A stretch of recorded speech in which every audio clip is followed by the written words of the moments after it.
Tax इस शब्द से हम सभी परिचित हैं, इसे हम सभी जानते हैं। हम में से कईयों को लगता है कि टैक्स का पेमेंट वही करते हैं जो लोग इनकम जनरेट करते हैं, और अगर आपको भी यही लगता है तो आप गलत हैं। टैक्स हम सभी हर रोज़ किसी न किसी रूप में गवर्नमेंट को देते हैं, चाहे वो एक छोटे बच्चे की चॉकलेट हो, चाहे वो घर की ज़रूरत की सामान हो, या फिर लग्जरियस आइटम्स हो। इन सभी पर हम गवर्नमेंट को टैक्स देते हैं। अब गवर्नमेंट को हम टैक्स क्यों देते हैं और ये टैक्स होता क्या है, अगर आपको इसके बारे में जानकारी नहीं है तो इसके ऊपर मैंने वीडियो बनाई हुई है जिसका लिंक डिस्क्रिप्शन बॉक्स में दिया हुआ है। तो अब हम लोग बात करते हैं टैक्स के बारे में। तो जैसा कि अपना टैक्स क्या होता है, दो तरीके का होता है, एक होता है डायरेक्ट टैक्स, एक होता है इनडायरेक्ट टैक्स। डायरेक्ट टैक्स के तौर पे क्या होता है अपना इनकम टैक्स। हम लोग जो इनकम जनरेट करते हैं उस पर जो हम लोग टैक्स का पेमेंट करते हैं वो अपना होता है इनकम टैक्स। और ज़्यादातर लोग किसके बारे में जानते हैं, इनकम टैक्स के बारे में ही जानते हैं। बहुतों को तो इनडायरेक्ट टैक्स के बारे में कुछ पता ही नहीं रहता। ठीक है, तो अपना डायरेक्ट टैक्स क्या है, जो हम लोग डायरेक्टली गवर्नमेंट को दे रहे हैं, जैसे अपना इनकम टैक्स जो हमने कमाया उसके ऊपर जो हमने टैक्स का पेमेंट किया। अब हम लोग बात करते हैं इनडायरेक्ट टैक्स के ऊपर। आखिर ये इनडायरेक्ट टैक्स क्या है, तो वो टैक्स जो लोग इनडायरेक्टली गवर्नमेंट को दे रहे हैं वही अपना इनडायरेक्ट टैक्स है। जैसे एक्साइज ड्यूटी, ये कब लगता है, जब भी कोई गुड्स मैन्युफैक्चर होता है उसके ऊपर एक्साइज ड्यूटी लगता है। वैल्यू एडेड टैक्स कब लगता है, ये जब भी हम लोग कोई गुड्स सेल करते हैं विद इन द स्टेट। जैसे आप वेस्ट बंगाल में रह रहे हैं, वेस्ट बंगाल के अंदर आप कहीं पे भी सेल करिएगा तो आपको क्या लगेगा, वैट लगेगा। फिर अपना अगला टैक्स आता है CST, सेंट्रल सेल्स टैक्स। ये कब लगता है, जब भी हम लोग सेल करते हैं इंटर स्टेट, मतलब अपने स्टेट के बाहर। जैसे वेस्ट बंगाल से आप बिहार सामान भेजे तो उस सेल पे क्या लगता है, सेंट्रल सेल्स टैक्स लग रहा है। फिर आता है सर्विस टैक्स, किसी तरीके का हम सर्विस लेते हैं, जैसे होटल का सर्विस ले लिए या फिर किसी रेस्टोरेंट का हम सर्विस लिए, उस पर हम लोग जो टैक्स का पेमेंट करें वो अपना सर्विस टैक्स। और इस तरीके से और भी बहुत तरीके के इनडायरेक्ट टैक्सेस अपनी आती है। जैसे इंटरटेनमेंट टैक्स, सिनेमा हॉल गए मूवी देखने, उस पर जो टैक्स लगा इंटरटेनमेंट टैक्स लगा। तो देखो हुआ क्या, इन सभी इनडायरेक्ट टैक्सेस को excise duty, VAT, CST, service tax और भी जो इनडायरेक्ट टैक्सेस हैं, कुल मिलाकर टोटल 17 टैक्सेस को मिलाकर एक टैक्स में कन्वर्ट कर दिया गया, जिसको हम लोग नाम दे दिए goods and service tax. Goods and service tax, इन सारे 17 टैक्सेस को मिलाकर एक टैक्स को इंट्रोड्यूस किया गया जिसको हम लोग क्या बोलते हैं, गुड्स एंड सर्विस टैक्स। तो hello friends, this is Priyanshu Gupta, welcome to my channel Priyanshu Gupta classes. आज की वीडियो में हम लोग बात करने वाले हैं गुड्स एंड सर्विस टैक्स के बारे में, जिसे वन नेशन वन टैक्स कहा गया है।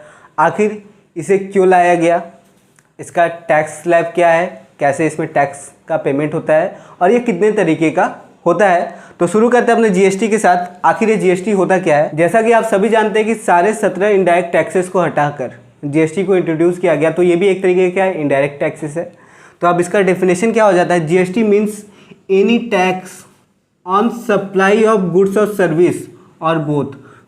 तो कह सकते हैं कि GST क्या है, किसी भी तरीके का गुड्स एंड सर्विसेज अगर हम ले रहे हैं तो उस पर अपने को क्या करना है, गुड्स एंड सर्विस टैक्स का पेमेंट करना होगा। लेकिन यहाँ पे भी कुछ एक्सेप्शन है, कुछ बातों का हमको ध्यान देना है। हर एक तरीके के गुड्स एंड सर्विस पे GST नहीं लग रहा। कुछ गुड्स एंड सर्विस ऐसे भी हैं जिन पे क्या GST टैक्स अट्रैक्ट नहीं हो रहा है, GST टैक्स का पेमेंट हम लोग को नहीं करना है। जैसे क्या क्या एक्सेप्शंस है या कौन कौन से गुड्स इसमें नहीं आ रहे हैं, जैसे पेट्रोल, अल्कोहल, इलेक्ट्रिसिटी बिल,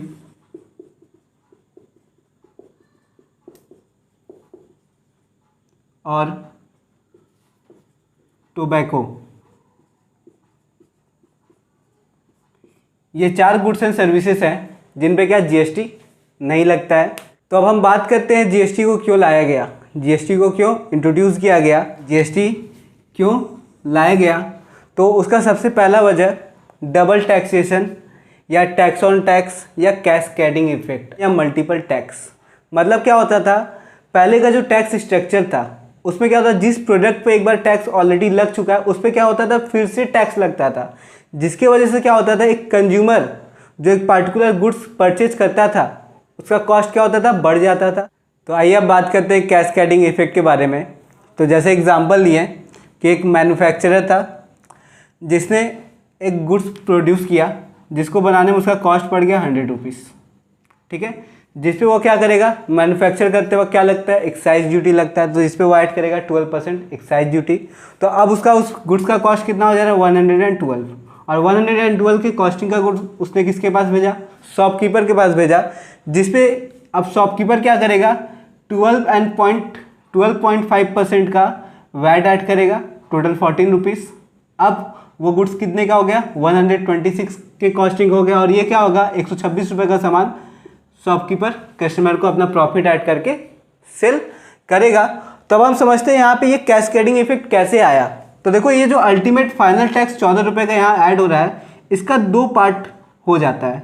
जैसे जो एक 100 का कॉस्टिंग था उस पर अपना 12.5% का वैट कितना हो जाता है, 12.5 रुपीज़, और उसके अलावा जो हम लोगों ने एक्साइज ड्यूटी लिया था 12 रुपये का, उस पर भी 12.5% का यहाँ पे क्या लग रहा है, टैक्स लग जा रहा है 1.5 रुपीज़, और टोटल मिलके 14 रुपीज़ का हम लोग वैट का पेमेंट करें। तो यहाँ पे देख के समझ पा रहे होंगे आप कि यहाँ पे क्या हो रहा है, जो ये एक्साइज ड्यूटी था 12 रुपये का, इस पर भी हम लोग क्या किए, वैट को कंसिडर किए। यही अपना क्या होता है, टैक्स ऑन टैक्स, जहाँ पे क्या होता है, मल्टीपल टैक्स लग जा रहा है। मतलब एक बार ऑलरेडी हम इस कॉस्ट ऑफ गुड्स पे टैक्स लिए थे 12 रुपये, जिसपे क्या हो रहा है, अगले स्टेप पे जाते ही, सप्लाई चेन के अगले स्टेप पे जाते ही वैट ऐड करते वक्त इस 12 रुपये पे भी क्या हो रहा है, टैक्स ऐड हो जा रहा है, जिसकी वजह से क्या हो रहा है, कस्टमर के पास, कस्टमर का जो भी गुड्स का कॉस्टिंग है क्या हो रहा है, बढ़ जा रहा है। यही अपना क्या होता है, कैस्केडिंग इफेक्ट। अब बात करते हैं दूसरे वजह के बारे में। दूसरा वजह क्या था कि अपने इंडिया के टैक्स स्ट्रक्चर में क्या हो, कॉमन लॉ एंड प्रोसीजर हो। मतलब जैसे इनडायरेक्ट टैक्सेस कितना था, कुल मिला के 17 था, तो 17 टैक्सेस था, तो उसके 17 टैक्स अथॉरिटी था। अब एक जो टैक्स पेयर था अलग अलग टैक्स देता था, उसको ज़्यादा कन्फ्यूजन कि इस टैक्स का हिसाब अलग, उस टैक्स का हिसाब अलग। तो गवर्नमेंट ने क्या किया, सारे 17 इनडायरेक्ट टैक्सेस को मर्ज करके क्या दे दिया, या क्या बना दिया, गुड्स एंड सर्विस टैक्स बना दिया। तो जीएसटी लाने का मकसद क्या था कि पूरे कंट्री में क्या हो, कॉमन लॉ एंड प्रोसीड्यूर हो, मतलब एक ही टैक्स अथॉरिटी हो, जिसके तौर पे हम लोग क्या बोलते हैं, जीएसटी काउंसिल। जीएसटी के टैक्स अथॉरिटी कौन है, जीएसटी काउंसिल, जो जीएसटी के बारे में सारा अपडेट वगैरह या जीएसटी में जो भी अमेंडमेंट्स होता है वो लेकर आता है। तो अब हम लोग बात करते हैं जीएसटी के टैक्स स्लैब के बारे में, कि अगर किस गुड्स एंड सर्विस पे कितना % हमको जीएसटी का पेमेंट करना है। तो जीएसटी का टैक्स का जो स्लैब है वो हम 5 भागों में तोड़ लेते हैं। जैसे सबसे पहला आ जाता है 0%, मतलब बोल सकते हैं वो गुड्स एंड सर्विसेज जो क्या टैक्स से एग्जम्प्ट है, जिन पे हम लोग को जीएसटी का पेमेंट नहीं करना है। पूरा इसेंशियल आइटम्स आ जाते हैं, जैसे मिल्क हो गया, एग्स हो गए, curd, salt, fresh vegetables etcetera, और इसमें हम लोग का अबाउट 183 आइटम्स आ जाते हैं। और एक तरीके से अगर बोला जाए तो अपना जीएसटी के अंदर में, जीएसटी के अंडर टोटल 1200 से भी ज़्यादा गुड्स एंड सर्विसेज इंक्लूड है। तो जिसमें अपना पहला स्लैब आ गया एग्जम्प्ट वाला, जिसमें सारा नेसेसिटी गुड्स जो है वो आ रहे हैं। फिर नेक्स्ट अपना है 5% का स्लैब। 5% के स्लैब में क्या आ जा रहा है, शुगर आ जा रहा है, टी आ जा रहा है, कॉफ़ी, ऑयल, स्पाइसेस एक्सेट्रा। फिर 12% का स्लैब है। फिर 18% का स्लैब है, और ज़्यादातर जो भी गुड्स एंड कमोडिटीज़ या गुड्स एंड सर्विसेज है वो 18% के स्लैब में आ जा रही है, जिसमें क्या, hair oil, toothpaste, soap, ice cream etcetera. और 28% जो अपना लास्ट स्लैब है उसमें क्या आ रहा है, सारे लग्जरीज आइटम्स, जैसे एसी हो गया, फ्रिज हो गया, वॉशिंग मशीन हो गया, कार हो गया। ये जो सारे लग्जरीज आइटम है, इसमें हम लोग कितना 28% टैक्स का पेमेंट करना पड़ता है, 28% जीएसटी का पेमेंट करना होता है। तो अब हम बात करते हैं जीएसटी कितने तरीके का होता है। तो जीएसटी अपना टोटल 4 तरीके का होता है। पहला है सीजीएसटी, दूसरा एसजीएसटी, तीसरा यूटीजीएसटी, चौथा आईजीएसटी। अब ये चारों है क्या, सीजीएसटी मतलब central goods and service tax, central goods and service tax जो सेंट्रल गवर्नमेंट ले रहा है। एसजीएसटी मतलब क्या, state goods and service tax जो स्टेट गवर्नमेंट ले रहा है। फिर अपना यूटीजीएसटी, यूटी मतलब क्या, यूनियन टेरिटरी, यूनियन टेरिटरी मतलब केंद्र शासित प्रदेश, जैसे चंडीगढ़ हो गया, दिल्ली हो गया, ये अपना यूनियन टेरिटरी हो गया, केंद्र शासित प्रदेश, वो लोग क्या लेते हैं, यूटीजीएसटी लेते हैं, यूनियन टेरिटरी। और लास्टली अपना आता है IGST, integrated goods and service tax, integrated goods and service tax. तो ये तो हो गया अपना जीएसटी का प्रकार, जीएसटी कितने तरीके का होता है। अब जैसा कि जीएसटी का हम लोगों ने डेफिनेशन पढ़ा था, जीएसटी कब लगता है, जब भी किसी तरीके का गुड्स एंड सर्विस सप्लाई होता है। तो अपने जो गुड्स एंड सर्विस का सप्लाई है वो दो तरीके से होता है, एक इंट्रा स्टेट है, एक है इंटर स्टेट। इंट्रा स्टेट मतलब क्या, एक पार्टिकुलर या विद इन द स्टेट। जैसे आप अगर वेस्ट बंगाल में रहते हैं, वेस्ट बंगाल में ही कहीं अगर गुड्स एंड सर्विस का सप्लाई हो रहा है तो उसको क्या इंट्रा सप्लाई बोलेंगे कि with in the state supply हो रहा है। एंड अगर हम वेस्ट बंगाल रह रहे हैं, वेस्ट बंगाल से हम कहीं और यूपी हम सामान भेज रहे हैं या यूपी में गुड्स का सप्लाई कर रहे हैं, तो वो क्या हो गया अपना इंटर स्टेट सप्लाई हो गया। तो अब इस चीज़ को हम लोग एग्जाम्पल के साथ समझते हैं। तो जैसे अपना 3 सप्लायर है, पहला सप्लायर ए है जो बिहार का रहने वाला है, दूसरा सप्लायर बी है जो दिल्ली का रहने वाला है, दिल्ली अपना एक यूनियन टेरिटरी है, ध्यान देना, और तीसरा सप्लायर अपना सी है जो उत्तर प्रदेश का रहने वाला है। अब जब ए बिहार का रहने वाला है और बिहार में ही वो मिस्टर एक्स को अपना गुड्स एंड सर्विस सप्लाई करे, तो वो क्या होगा, उसको सीजीएसटी और एसजीएसटी का पेमेंट करना होगा।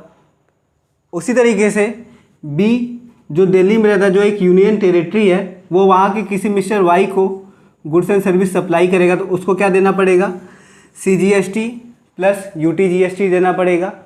और अगर ए जो बिहार का रहने वाला है वो एक दूसरे स्टेट को गुड्स एंड सर्विस सप्लाई करे, तो उसको क्या देना होगा, आईजीएसटी का पेमेंट करना होगा। या फिर अगर दिल्ली जो एक यूनियन टेरिटरी है ये भी यूपी को सप्लाई करे, तो यहाँ पे भी क्या हो रहा है, इंटर स्टेट सप्लाई हो रहा है, तो यहाँ पे भी क्या आईजीएसटी अट्रैक्ट होगा।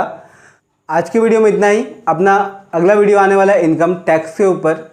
अगर आपने अभी तक मेरा चैनल सब्सक्राइब नहीं किया है तो चैनल को जरूर से सब्सक्राइब करें। वीडियो में अंत तक बने रहने के लिए धन्यवाद।